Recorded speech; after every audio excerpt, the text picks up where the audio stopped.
Hey, I'm Andy. If you don't know me, it's probably because I'm not famous. But I did start a men's grooming company called Harry's.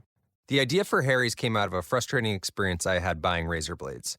Most brands were overpriced, overdesigned, and out of touch. At Harry's, our approach is simple. Here's our secret.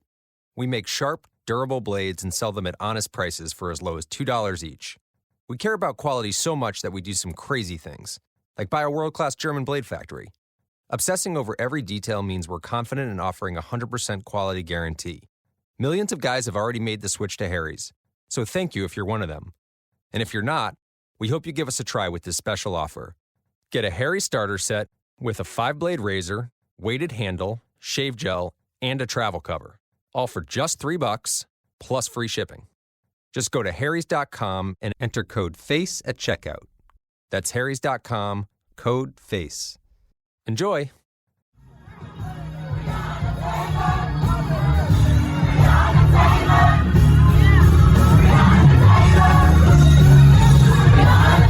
This is Make It Plain. MIP With Masamela Matfumo. Mark Thompson. Make It Plain. Get woke.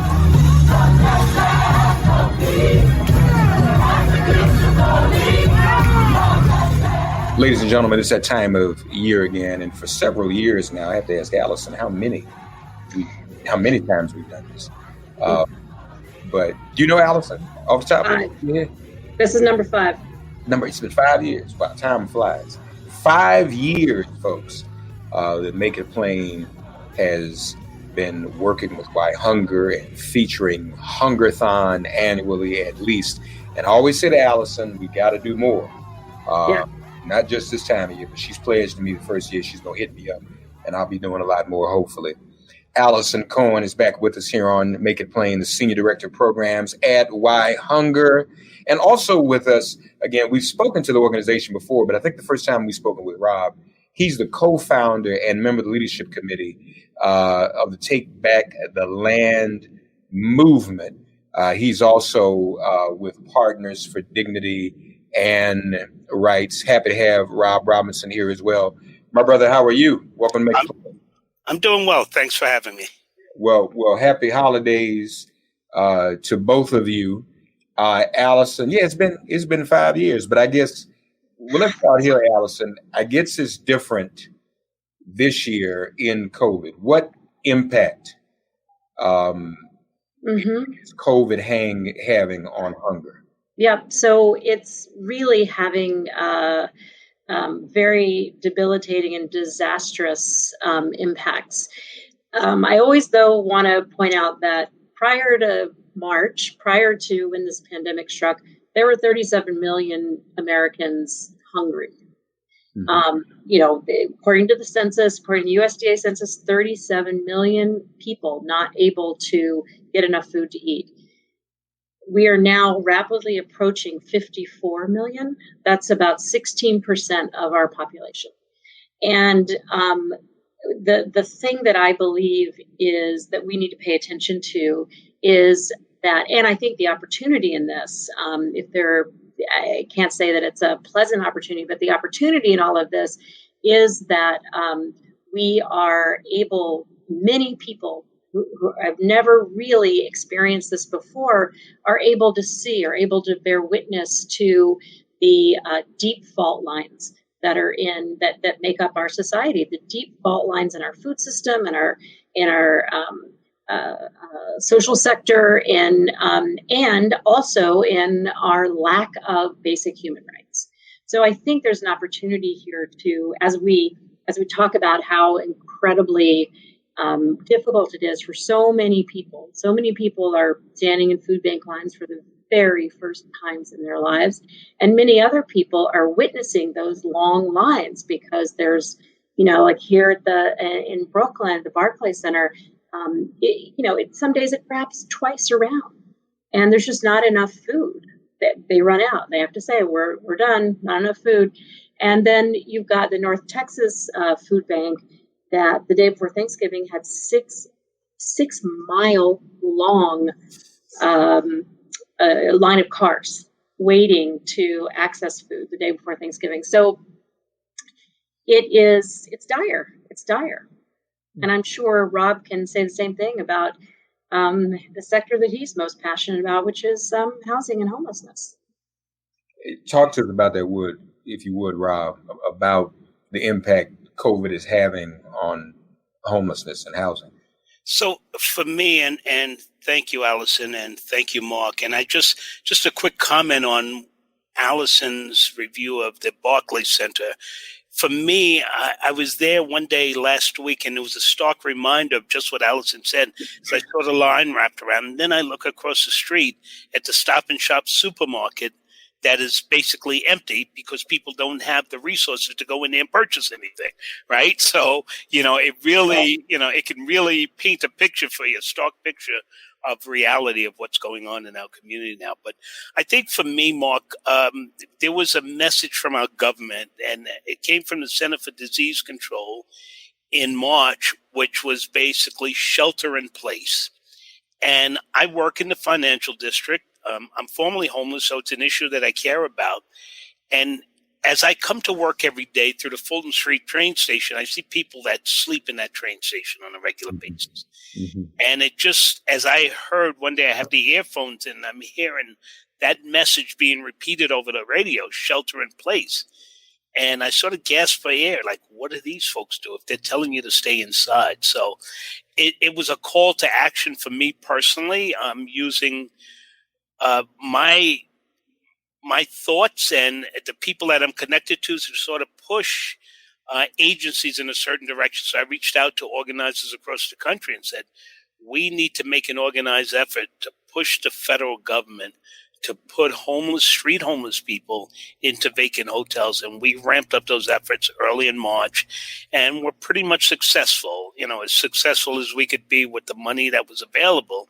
It just made sense. You have these vacant hotels, right? And you have people living on the street, and you're saying shelter in place, but they have no place to go. And I think the government, it made sense to the government also that they quickly negotiated deals through FEMA. It was a little weird. If you didn't understand the money flow, it could have been a problem in a particular city. But luckily, we have relationships with other organizations like WhyHunger and other folks who work on these issues that know how to access those funds. And that was with the support of the National Law Center on Homelessness and Poverty in D.C. that really connected us in a real way with the Center for Disease Control and understood the flow of those resources. Mm-hmm. So you were able to get a sizable number of homeless housed in the hotels, Rob?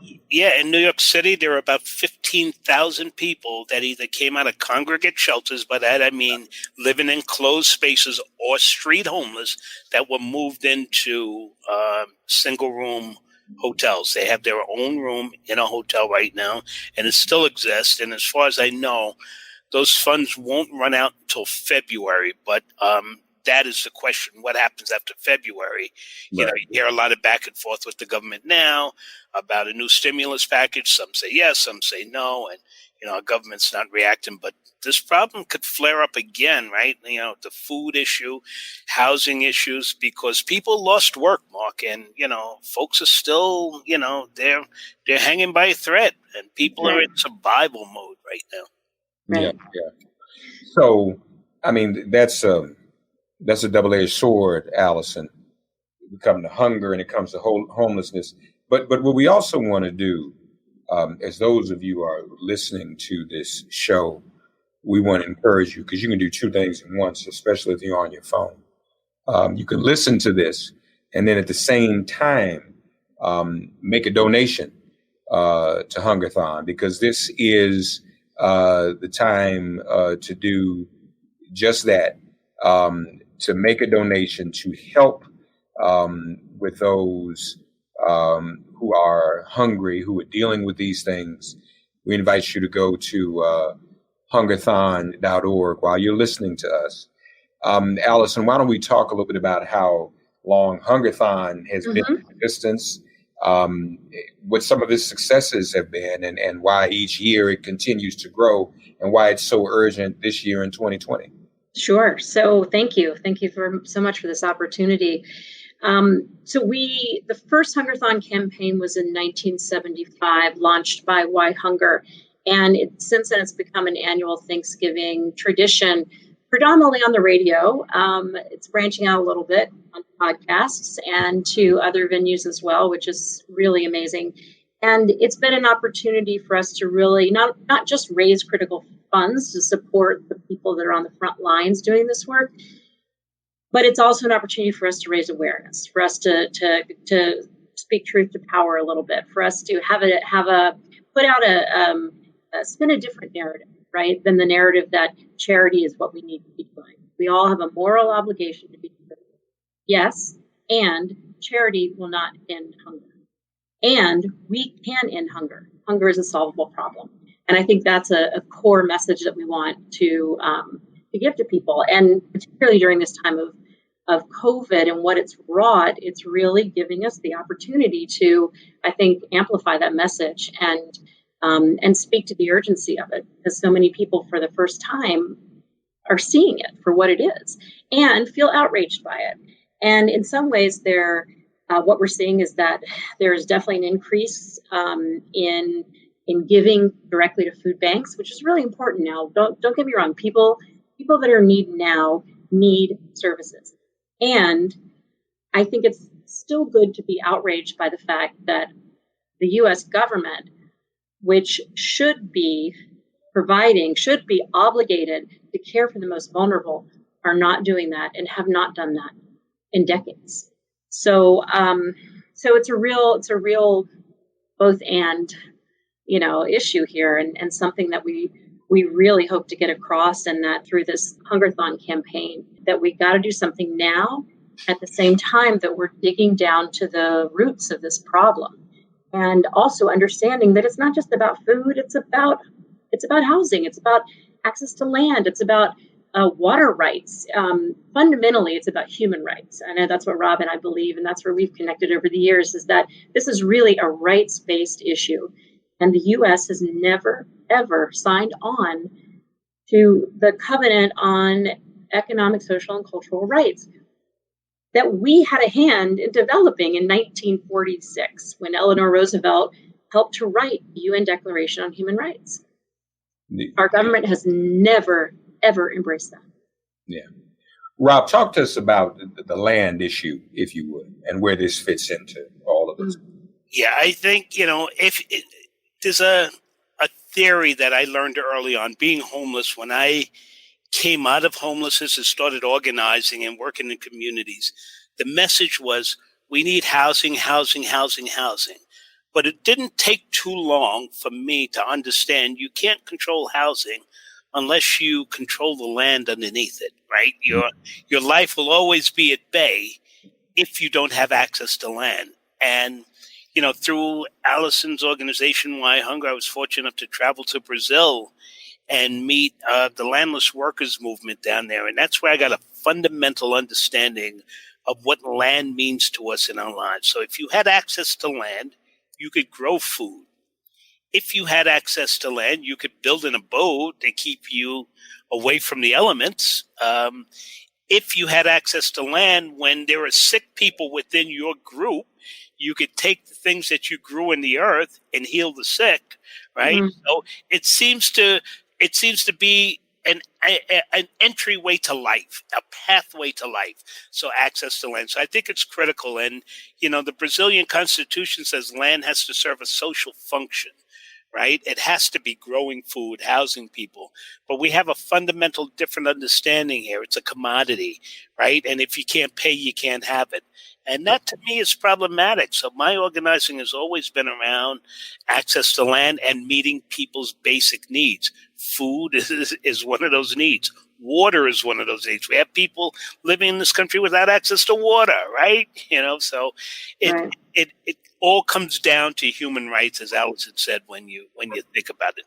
These are all meeting people's basic needs, and we sort of shield ourselves from that as a country because we put it under this tent of a democracy. How can a democracy ever be called into question? We would never deny people their fundamental rights. Well, yes, we do. Yeah, and I think that, if you take a rights-based framework, then you also, it's not just about meeting people's basic needs. It's about meeting those needs and doing it in such a way that folks maintain their dignity, right? So standing in line at a food bank, being in a car 6-mile line long, that's really not a dignified way of accessing food and nutrition for yourself and your family. Think about, Rob, what you were saying earlier about the Barclays Center, about the Stop and Shop. Imagine if all those people standing in line had gotten some kind of stimulus, I don't know what you would call it, but some kind of support, some economic support so that they could get food for themselves. And I think fundamentally that's what we need to understand, is that the only reason people don't have food, the only reason they're hungry is because they cannot afford to buy food. Right. And we know that these are folks, by and large, 50% of folks that access food banks have at least one full-time working adult in the household. And that, my friends, is tragedy and something to be outraged about. That's right. Yeah. I couldn't help, Rob, but look at some of your bio and some of the work you've done internationally. You mentioned Brazil. I'm just curious. Are other countries dealing with this COVID crisis as it relates to homelessness better than the United States is too? Is that what's happening? I'm not so sure I can say better. I do think they work with more of an urgency. Let me put it that way. I think I've been on many a conference call with folks saying evictions are still a problem around the world in this age of COVID. So I just spent last Friday on the phone with UN special rapporteurs, the one on the right to adequate housing, the one on extreme poverty.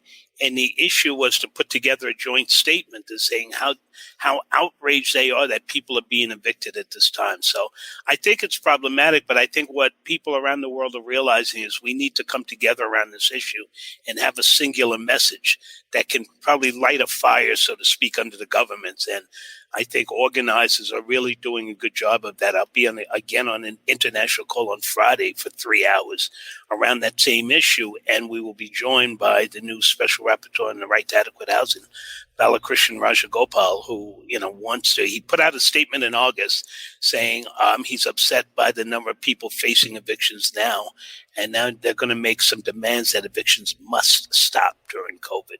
So I think it's still a problem. I think other countries are acting with more of an urgency, but I think it's a problem worldwide. Yeah. And I think it's also something else I want to underscore, and this is something that I know Rob and I also really connect on, is that governments are not just going to do this, right? We have to hold them accountable. That's right. And that takes building power with people on the front lines, those that are most impacted by food, hunger, health, housing, those that are most impacted by it. We need to support those organizations that are on the front lines, that are organizing folks to, number one, find different ways, like landless workers movement in Brazil that's taking back land and leaning on that constitutional right to land as a social function. Being innovative, being creative, and finding ways to meet their needs with dignity. At the same time, they're demonstrating the way to do it, and they're advocating that the government then step into their role as a duty bearer to human rights. Yeah. And you mentioned, too, Rob, how even with the homeless situation, the hotels, so that runs until February in terms of hunger. And first of all, Alice and I were talking before the broadcast, you all, and we were talking about how, the news has come out. Government was not interested in getting enough vaccines early on when they had an opportunity. This could have been. So they don't care about vaccines. They don't care about people being hungry and homeless. So what is this? I'll go to you first, Rob, in terms of homelessness. What happens after we get out of the crisis? And that's relative because we kind of subsided a little bit before the fall came back and things got rough again. But and not to mention, will homeless people have adequate access to the vaccines? That's another big question. These are all questions, Mark, and valid questions, right? I'm working with housing groups in New York that have written their own piece of legislation. Allison talked about building power. So community-based organizations in their membership have written 3 bills that are submitted to the New York legislature. One bill would give a voucher for housing for folks that would last at the very minimum 1 year past the official end of the pandemic. Then they've written a piece of legislation that has been introduced that would guarantee no evictions happen 1 year past the end of the pandemic. So I think these are significant pieces of legislation because as of December 31st, 40 million people in this country are at risk of eviction. And I think that same 40 million will be hungry also. They will be standing on the food line. So there's a direct correlation, right? So we need a reaction. Our government isn't reacting right now. Right. And that's partly due the current administration still has the space, so to speak, until January 20th. But something has to happen because this is going to come on the backs of all of our government, whether it be local, state, or federal. 40 million people at risk of eviction, it's going to be an overwhelming number. So there's going to have to be some type of reaction. I don't know what it is. Again, folks are pushing from the ground up and making their voices heard. And I'll just give you an idea. In New York, they've attempted to open up housing court, which is a civil court. Every time they attempted to open up, the grassroots communities get out there and shut them down. You will not do any business. We will block these courts, right? And now this conversation is happening with the unions because the unions are feeling that they're at risk, like so court officers and other folks are feeling that they're at risk of going in these crowded halls of these courtrooms. So, I think that's what's going to happen, a groundswell of community activism and people coming together, as Allison alluded to earlier, building their power to push back on the system. Allison, what will access to the vaccine and whatnot be for people who are suffering with hunger? Do we know? I don't think we know. I think that, like I said, there are many, many people that are food insecure that can't make can't feed their families on a weekly basis. And for those folks, many of them are working. I think that they will likely some of them will fall into categories of, immunocompromised or elderly or healthcare workers. I mean, we're talking about healthcare workers that are standing in line to get food, right? So I think this is the interesting thing about food insecurity in this country. It certainly doesn't hit everybody the same. And the hardest hit communities are African American, people of color, and Indigenous, particularly. That's been highlighted tremendously during COVID. And third, many of the essential workers that we're clapping our hands for, many of them, and those that we don't even think of as essential workers, like the grocery store clerks or the people moving, harvesting in the fields and moving food from farm to plate.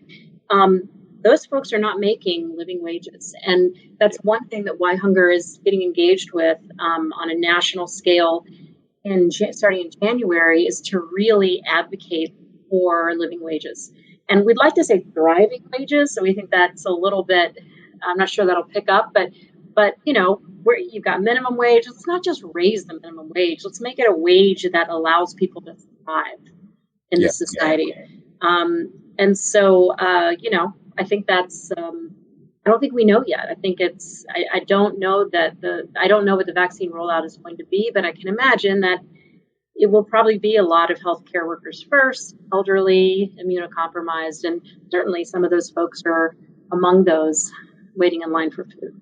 Can I just jump in here on this wage thing? I think, that's a very important point, because there was a struggle a couple of years back to fight for 15, when it was clearly stated that $15 an hour wouldn't get you a basic apartment in New York City. You needed to make $28 an hour.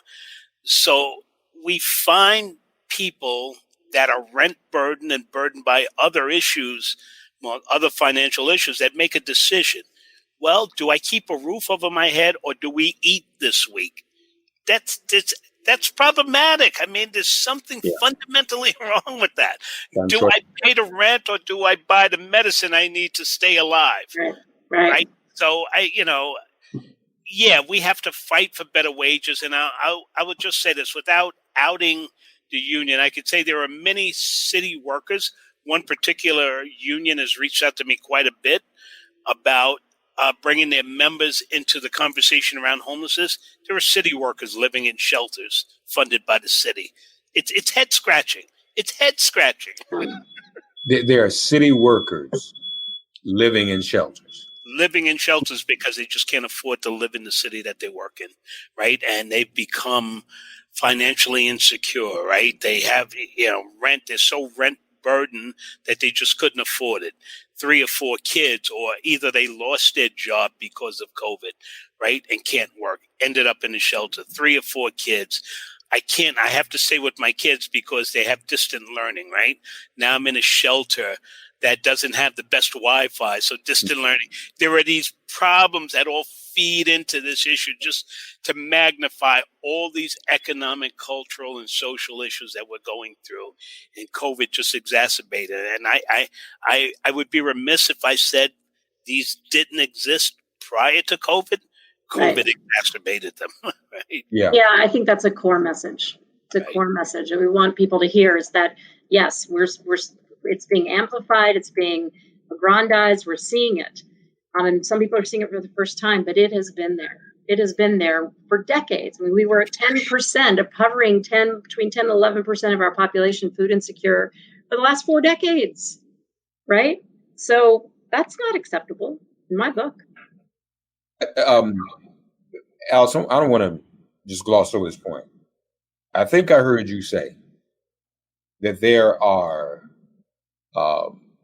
frontline workers, even some medical staff in this pandemic who are in line for food too. Did I hear you say that? Yes, there are those that are being paid, minimum wage or slightly above a minimum wage. If they're a single parent, for instance, they're not going to have enough. They're not making enough, right? We've got other, and if you think about the other essential workers, particularly the healthcare providers, home healthcare providers, healthcare providers in nursing homes and other kinds of situations, those folks, they're working, and they're probably working harder than any of us, and lots of them do not make a living wage. And certainly if they have any kinds of complications. I think one thing we've learned in this pandemic is that 2/3 of our nation is vulnerable, very vulnerable to lose a job.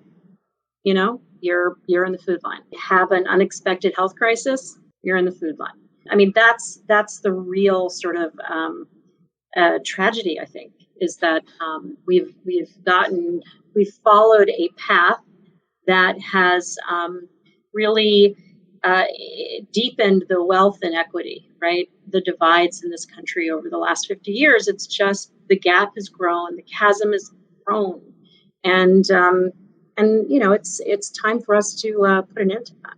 And that is going to take really building power, really organizing folks. You know about organizing, Mark. And and I've seen you out there. I see you organizing every single one of these shows. But we've discussed this idea in this country of a social safety net, right? Public housing used to be that, but we've seen systemic disinvestment in that, right? So this whole idea of a social safety net to give people a minimum standard of life. Many of the Nordic countries practice that on a regular basis. Here, it's totally dismissive. If if anybody can make it here, forget the roadblocks we throw in front of you. You failed, right? We paint people with this broad brush. You can't make it in the good old US of A. What's the matter with you? You fail. But we totally neglect to talk about the roadblocks that were thrown, particularly in certain groups of people, right? Isolating groups, not allowing them to succeed in this country, right? And setting them up to fail, as I like to say. Yeah. And Mark, I know you work with Reverend Barber, And the Poor People's Campaign is one of those efforts to really build power that across the economic lines, right? So it's and I think that's a critical effort that I know WhyHunger is behind, and I think I'm pretty sure Rob's involved with it too. And it's it's an important effort. So that's an example of really building power among those who are the most affected. Yeah. And obviously that's why it's always good to talk with you all, because we don't talk about any of this enough at all. We don't talk enough about what people are dealing with and what people are facing, especially in a crisis like this. And it's the holidays. So folks, stress level goes up, the anxiety, the trauma, the depression, whatever you want to call it. Yeah. Those of us who have, it's tough. And this one will be in particular tough, very difficult because we're dealing with COVID. So again, we invite people to support Hungerthon.org. They are helping people find food. They are working with Rob Robinson and all the organizations he works with to help people find shelter at this time. There are people, as he said, when they say shelter in place, there's some people who have not had any shelter to shelter in place in. And then here there's city workers in New York who are in shelters because they can't afford. So let me just ask this question, Rob, on that point. Is that unique to New York, or is that happening in other cities as well? Here's the strange thing about this, Mark. So for me, I'm formerly homeless, as you heard. I was street homeless in Miami. Miami has a population of about 2 million people, 2 shelters. Basically, as a single adult, you couldn't get help. But there are some people that would applaud New York City because there is all this help. There are 554 shelters in New York. So the argument that I bring is, okay, New York has created a way to hide the homeless problem, put them in shelters, right? So it's a mixed problem, right? So I don't think shelter is the answer, and that's what brought me into this work, right? When I came into this work, I spent 10 months in a New York City shelter. When I came out, people said to me, "You only in there for 10 months?" And I'm like, well, that's 9 months too long. If there's an expectation that 10 months is a short period of time, there was a systemic problem. So I think we haven't gotten at the root cause, just like we could get at the root cause of hunger and homelessness if there was political will and willingness to do it. But we haven't done it, and that's the fundamental problem. That's where organizing comes in. And you said earlier, making space, right? So that, for me, that always means political education. Step back from fighting the fires that Alison and myself are often caught up in, and create a space to have a conversation about the life you want to live, what's your vision for a good life, and how we get there. Unions used to serve that purpose, but they seem to have stepped back from that role. Right. Yeah. And the same is true for food banks. I mean, food banks have done an amazing job of allowing folks who have and who donate to kind of release this moral safety valve, like, oh, okay, I've done good, I've done some charity. And but they meanwhile never see those people that they are because of COVID and social distancing and not being able to be inside. But it's the same thing. Food banks largely hide the problem, or at least obfuscate it. And food banks are not the answer. Food banks are not ending hunger. They are so critical, and the people that are doing that work right now they should be among the heroes that we are clapping for. I absolutely 100% believe that. People need to eat now. And we cannot fool ourselves that charity ultimately is going to end hunger. Private charity is not going to end hunger. Also, WhyHunger, the organization that puts on Hungerthon every year, does work not only in helping to get food to people and help people get access to food, but also to try to help farmers, and in fact has trained farmers, 104,000 farmers, in fact, in sustainable agroecological farming practices to grow healthy food. Because we also, and that's important, especially in areas where there's space for that.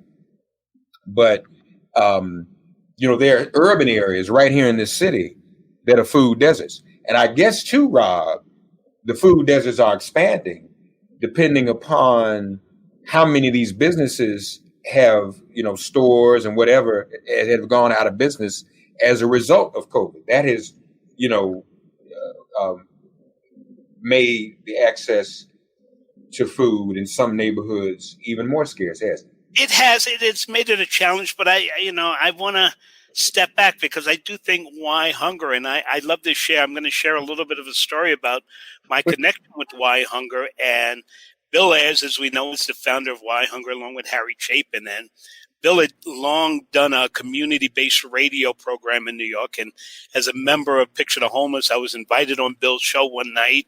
And we go back and forth about some of the same issues we're talking about here.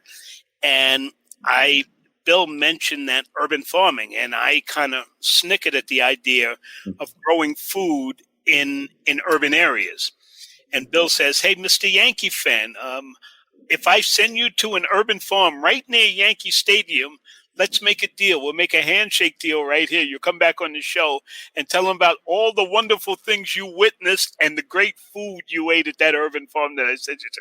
So I shook hands, and about 2 months later, I had to humbly come back on the show and say, "Bill, you were right. It was incredible." So I think what Why Hunger and other groups around the country has taught people how to do sustainable agriculture in urban areas. It's become popular, even in a place like New York. But yeah, there are some gaps, and there are gaps in those particular areas. And this is the way I explain, because I work with a lot of young folks who do the mapping stuff. I work with a group called the Anti-Eviction Mapping Project, and they're constantly showing me maps of different areas, mostly around evictions. But every time I see a map of food insecurity, food injustice, healthcare injustice, the maps all look the same areas are the darkened areas. So I'm like, there's something going on here, right? So for me, it just says the long history of injustice that has been placed in certain communities in the city, in the state, and in this country that we really need to address. And that's what a lot of our work is involved in. And that's where you take that step back to do the political and popular education to understand the historical context of what you're going through. This isn't only now during COVID. This has existed since. Right. Right? I think it's so important to make those connections. Yeah. And if nothing else, Alison, these things have always been there, but COVID is making it a bit worse right now. And then too, if my family is going to get in line and going to get food, there's probably, as hungry as people are, there's still some anxiety, maybe some hesitancy there, because you don't want to get COVID either by going out and being amongst people. Right. Yeah, absolutely. That's a real thing. But I don't know. I have no data. I don't know if any studies have been done about the spread of COVID in those kinds of situations.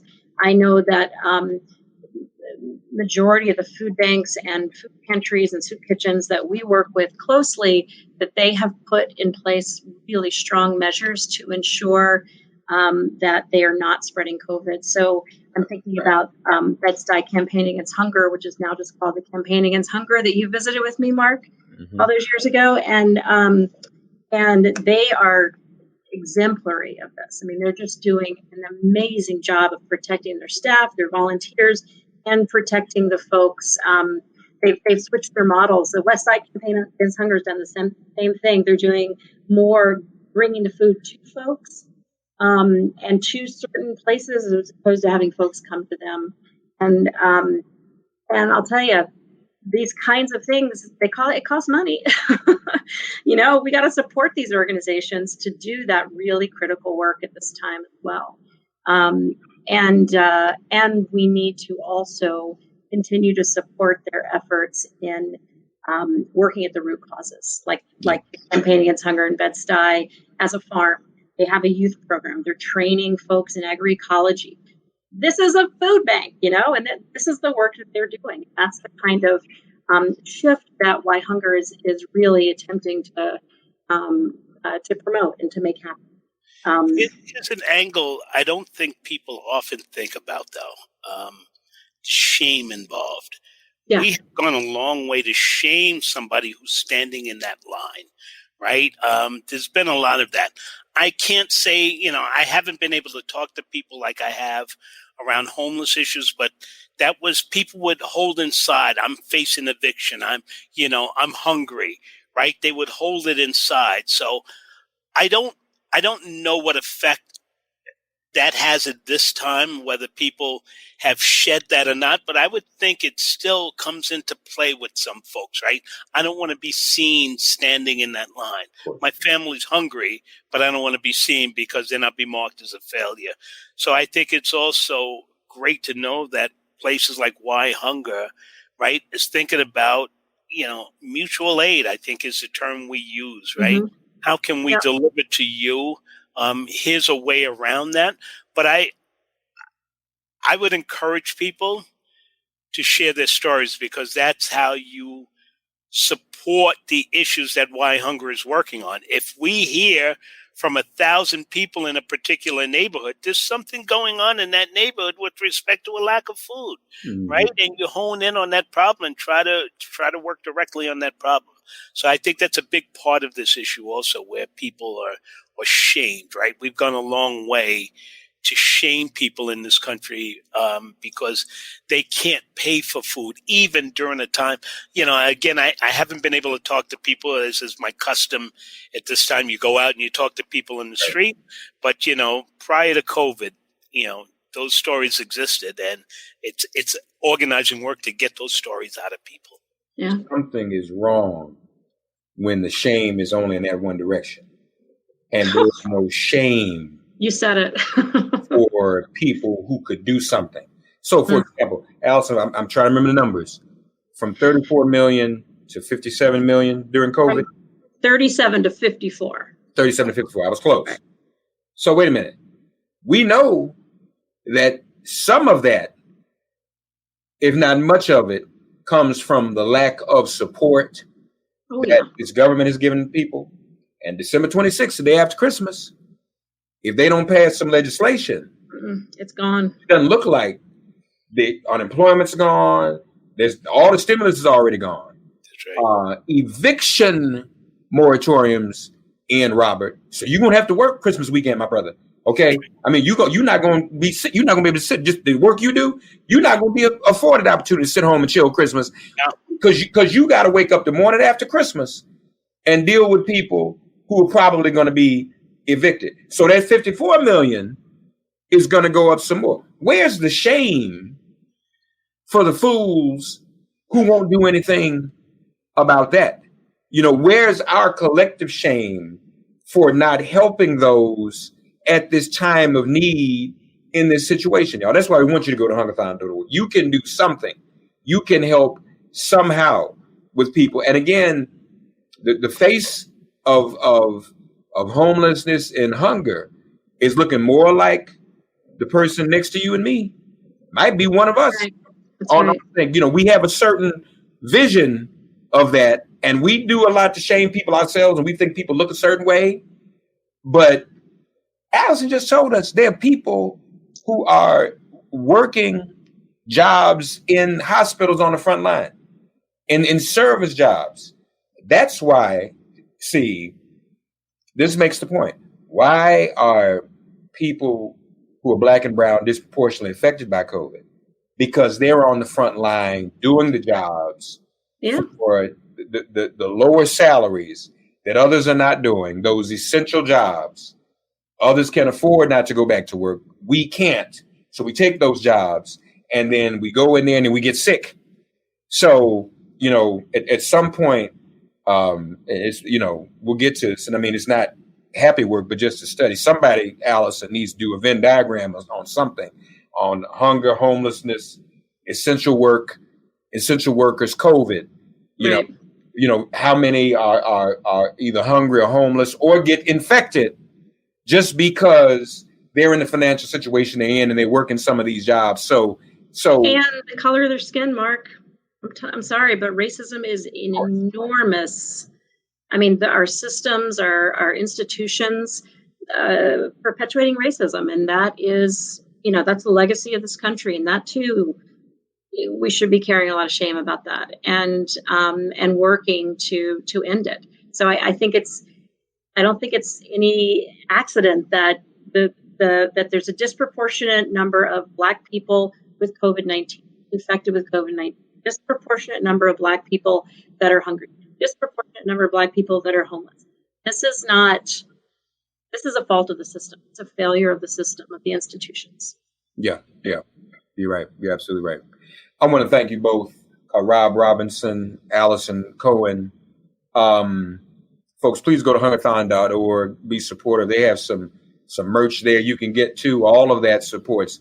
86 cents on every dollar goes toward the work that WhyHunger.org is doing, that Hungerthon.org is doing. This will be going on through the holidays. I'm not trying to make everybody feel sad or bad on the holiday, trying to get you to do. It can't go nowhere and do nothing no how. So, we all are here. But for the grace of God, there goes one of us and somebody we know. I think if we think about this, each of us may be one person removed from someone who's lost a job or is living with some uncertainty at the end of this year. Some of the jobs that were there before COVID are gone forever and not coming back, especially in the city where we live. All these restaurants and stores, I walk down the street, a whole lot of stuff is closed down. People used to work there. So these people are probably looking for Rob or Allison to get some help. But you can help right now by, please, ma'am, please, sir, give. Hungerthon.org. Support this work. We've been with Hungerthon for 5 years. They've been doing it since 1975. Millions of people they've helped. And this is year round. And we're going to need more of this so that if we did what Rob and Allison are often teaching people to do, what's the saying?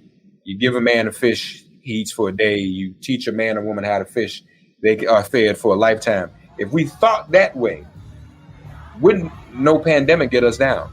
We would already be in a position to help and save ourselves. So, folks, keep that in mind. Again, Allison, Robert, we thank you. And God bless you for the angel work that you both are doing and for what the organizations and Hungerthon, Why Hunger, what all of you are doing. Take the land back. Thank you both so much, okay? Thank you. Thank you so much for amplifying this really important message. All right, amen. Thanks for getting woke and listening to Make It Plain. Please remember to listen, like, subscribe, and wherever you get your podcasts, please give the show a 5-star rating. And please do spread the word. Let's all continue to pray for each other during this pandemic and this police-demic. If all hearts and minds are clear, it has been made plain.